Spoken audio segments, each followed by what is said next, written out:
Neat. Welcome to Days Gone and Leitmotifs, better known as I just passed Intro to Music History, so you could say I'm pretty smart.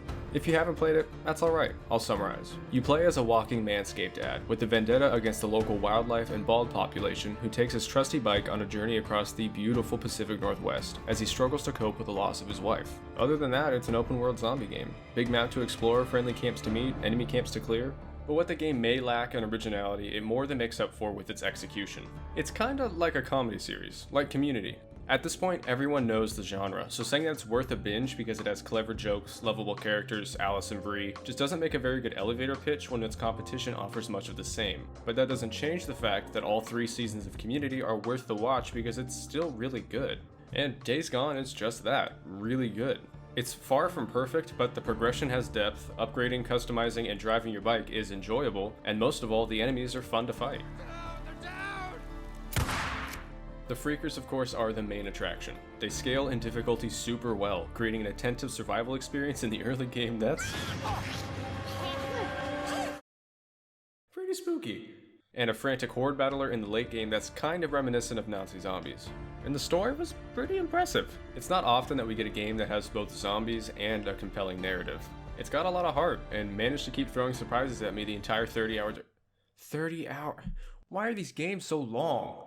But of course, what brings the whole package together, what really adds so much weight to the story beats, is the voice acting. You son of a bitch! Here's your fucking path! Why you up here, huh? You looking for me? No, you found me. You hurt my brother, you know that? Now I'm gonna hurt you! Okay, it's a video game. Fun video game. Oh, the music! Days Gone uses a fairly common musical concept for building video game soundtracks called a leitmotif. These are like themes, but more confusing. They're short melodies or phrases often found within a theme that are linked to specific characters, ideas, or situations.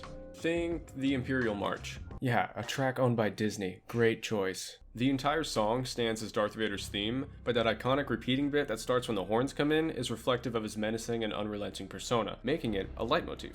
Hey, look who it is. For a long time, video games have been using these because of how effective they can be at audibly conveying information to players, and in Days Gone, they're everywhere. They appear when fighting specific enemies, or finishing certain quests, or at key story beats, or actually that's about it.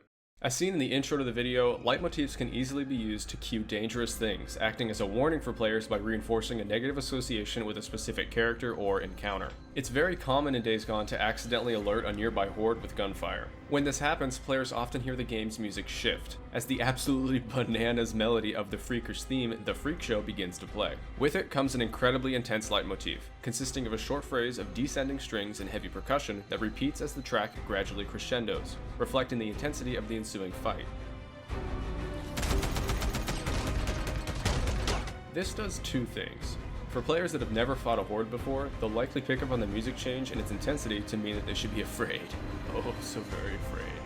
Then once players are more familiar with horde encounters, the music cue will alert them of exactly what's about to happen, giving them the choice to either run for safety or have the track fuel their train running massacre. Real keynote or totem type beat. Now I know it sounds like I'm wasting my time over analyzing the music of a video game that boils down to shooting zombies. The same thing happens when fighting boss freakers, most notably the Rager Bear, which often cues the track with the same name. The game's composer Nathan Whitehead puts it best in a blog from PlayStation's website, stating that the track starts with the freaker palette, then everything gets amplified, mimicking the billowing roar and lumbering mass of the creature to make the music feel heavy, raw, and relentless. Oh my! What I particularly like about this track is that it's also used when fighting other boss enemy types, even when they appear in the wild during later sections of the game. You mean that boss music appears dynamically within open world encounters to audibly signal to the player what kind of fight they should expect? This game is kinda cool. Although leitmotifs aren't only used to signal danger, they're also very effective at building emotional appeal for a game's characters and its narrative. Every time you complete a mission from the storyline titled I Remember, focusing on Deacon dealing with his past, the opening phrase from the track of the same name plays.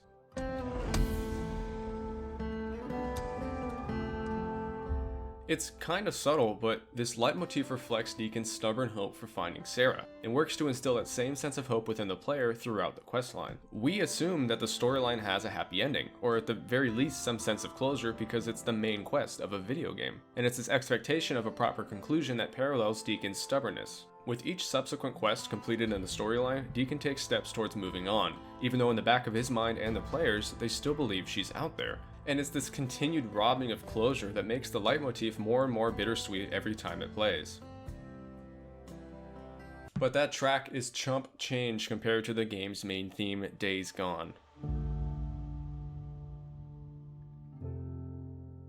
Whitehead commented that he strove to blend a sense of hope with introspection and a touch of melancholy into this track to reflect the tone of the narrative, and yeah, that kinda nails it. The first time it's introduced is at the title screen, where you're shown Deacon's bike for the very first time. It plays again during flashbacks of the first time Deacon killed someone and of Deacon and Sarah's wedding. When Deacon decides to leave Lost Lake and Boozer in a final effort to find Sarah, it plays when he says goodbye. It plays after the final encounter with the Colonel, when Deacon and Sarah are finally safe together, and once again when Boozer is revealed to be alive.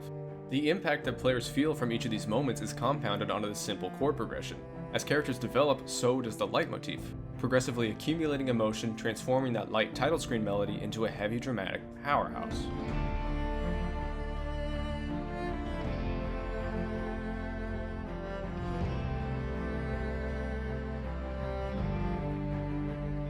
Now, a special thing about leitmotifs is that they can also develop new meaning with subsequent themes, changing not just in the amount of appeal they convey, but also in their structure. In one of the final scenes where Deacon has to give a speech to his new family, the track Why We Fight plays, using the same, now evolved version of the leitmotif from the main theme Days Gone.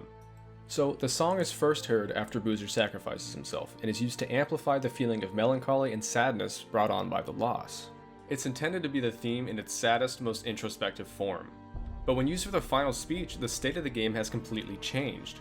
Boozer is alive, Sarah is safe, the Colonel is dead, and most of all, Deacon's character arc is concluded, as he finally accepts his role as leader, something that he's been reluctant to do up until this point. And as such, the track feels lofty, uplifting, reflecting the same element of introspection as before, now only without the sadness. Instead, it leaves players to reflect on all the time spent fighting with and for these characters, to reflect on the XXL big and tall journey they just went on with Deacon, to reflect on the days gone.